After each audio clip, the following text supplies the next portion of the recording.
Samarcande la magnifique, cité des 1001 nuits, tu nous as éblouis dès le premier regard. Tamerlan, le bâtisseur d'empire, qui te choisit comme capitale, a voulu faire de toi la perle du monde.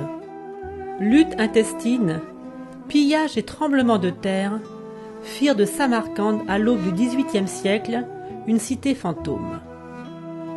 L'émir de Boukhara, dans les années 1770, fut le premier à restaurer la cité, puis en 1925, les soviétiques tentèrent d'effacer des siècles de négligence. Depuis l'indépendance, des efforts de restauration donnent aux voyageurs l'opportunité de découvrir Samarcande dans sa splendeur originelle. Le Régistan est l'ancien cœur de Samarcande. Son nom signifie « place sablonneuse ». C'est le complexe le plus grandiose d'Asie centrale et l'un des plus beaux de l'islam.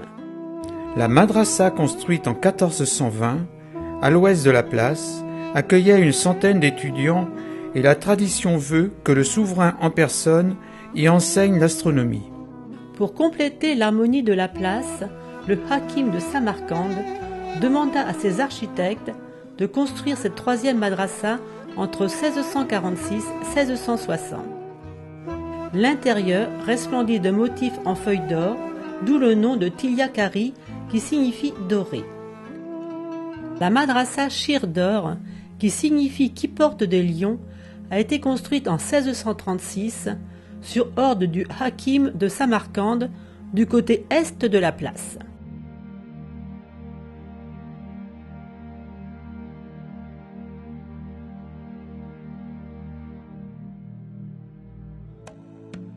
Au cœur de la vieille ville, nous entrons dans le grand bazar de Siab de Samarcande. Les marchandises arrivent aujourd'hui par camion et non plus à dos de chameau.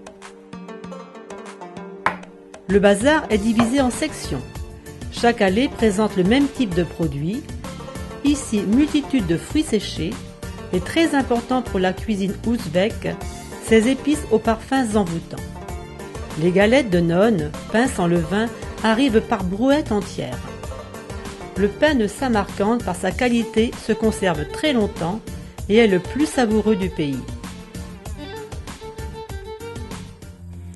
Ce mausolée, appelé Gour-Émir, la tombe de l'émir, est la sépulture familiale des Timurides, construit à la fin du XIVe siècle.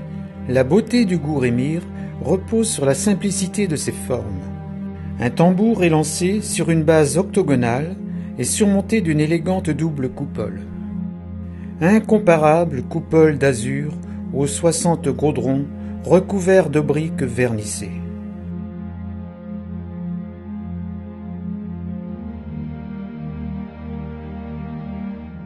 L'intérieur du Gour-Émir est somptueux, jeu savant des stalactites peintes de motifs délicats dans les tons bleu et or.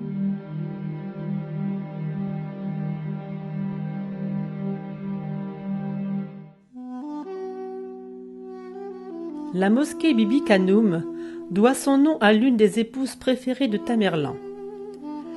Sa construction intervint à partir de 1399 et s'acheva en 1404. Tamerlan, de retour avec un généreux butin du sac de Delhi, en décembre 1398, aurait fait le vœu de bâtir une mosquée surpassant tout ce qu'il y avait de grand et de beau dans le monde musulman. Les meilleurs artisans de l'Empire furent mis au travail, et pas moins de 95 éléphants ramenés d'Inde tiraient les chariots chargés de marbre.